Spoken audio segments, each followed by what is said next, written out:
Ako'y bulaklak na naligaw sa bagyo. Lumaki sa dilim, tiknik ang mga salita. Bawat nguring bala, ngiting takas.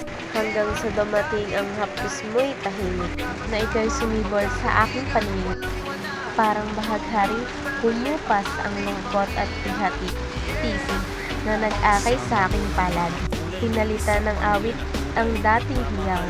Sa 8 buwan, ang pag-agos na inyong ilog. Natutunan ko, ang liwanag ay hindi nakakasilaw. Mangiti-ngiti ng bituin ng ikislapan. Nagturo sa akin ang pamilyang hindi lang dugo, kundi pag-ibig na walang iwas sa kalawang.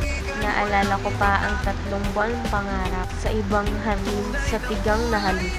Ngunit kayong busy, sa isang linggo, nagdulot ng pag-asa, kundi mababawasan ng kahit anong pagsubok. Maligayang ika-20 buwan, PC. Kayong mga tahanan ng mga pusong nagkubli sa dilim. Sa inyong mga bisig, ako'y natutong lumipad. Ang kulay ko ay hindi natagpi, kundi buhay na tanglaw. Salamat sa pagturing sa akin na parang hiyas. Kahit ako'y dating, basag na salamin sa daan.